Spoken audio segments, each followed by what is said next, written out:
Manchester United's summer started with all sorts of possibilities when it came to a vital midfield rebuild, accounting for both last season's lack of depth and the departure of Casemiro.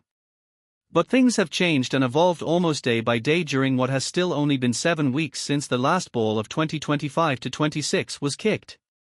It was always clear that the Red Devils needed more than one, perhaps three, new midfielders to address the squad's needs, likely coming from different price brackets. A deal for Atalanta's Ederson was agreed in May but has fallen through after an apparent notice from Manchester that United intend to park it. Aurelien Tchouaméni was an option until the day he signed his new Real Madrid contract, a tried and tested method, while the club refused to go to the financial lengths Tottenham Hotspur did with Matheus Fernandes and Sandro Tonali, or Manchester City for Elliot Anderson. A £15 million, $67 million, deal for André Santos, signed from Chelsea, is in the books. There is an expectation that Youri Tielemans will soon follow for only £35 million, $46.9 million, because of a surprisingly helpful release clause in his Aston Villa contract. Both players together will cost the same as what Spurs paid for Fernandes alone, so it seems like smart business. Carrick has, assuming Tielemans goes to completion as well, 3 senior options for 2 positions in the centre of the pitch in a 4-2-3-1 formation. In terms of numbers, it is what he had last season with Kobbie Mainoo, Casemiro and Manuel Ugarte. But with more games on the schedule and Ugarte struggling to get an opportunity as the season progressed, there is likely to be more fluidity. Bruno Fernandes can play deeper if needed, which is how Ruben Amorim wanted to do things last season.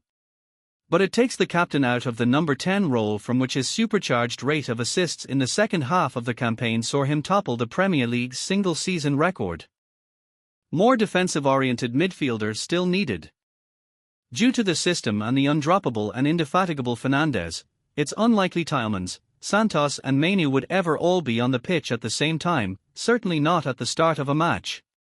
Given overlapping skill sets, it's also not very easy to nail down a primary starting duo. That is a benefit because regular midweek commitments likely mean regular changes. United fans would probably prefer to see Mainoo start most games. Carrick is certainly an admirer, making the homegrown talent one of the first names on every team sheet from January onwards. Mainoo's qualities as a progressive passer and forward-thinking dribbler are best matched with someone who is more defensive-minded, which is why a partnership with Casemiro worked so well once Carrick brought them back together at the start of 2026.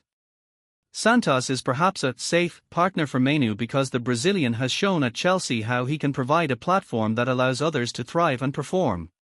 He will look to receive passes and progress the ball himself, but his presence is also about balance.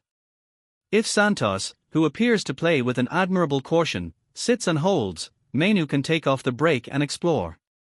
Mainoo and Tielemans, both intelligent passers and creative thinkers, could play together well in games where United expect to have a lot of the ball against more stubborn defences.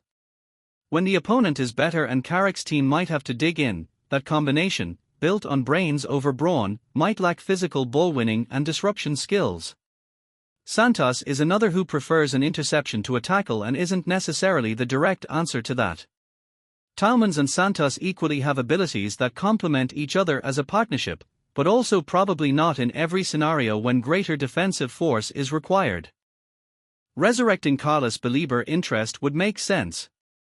The ongoing need for a physically strong defensive midfielder is what made the Tchouaméni interest logical.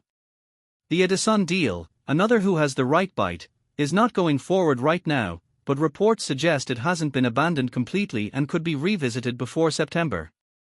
There would be reason to put Carlos Balíber back on the table, after last summer's interest was quickly extinguished by Brighton and Hove Albion's prohibitive pricing.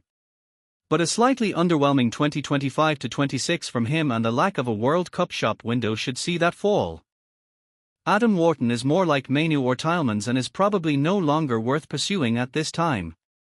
Even though Bournemouth's Alex Scott isn't a traditional defensive midfielder, his pressing ability and well-timed tackles could still give some merit to considering an approach.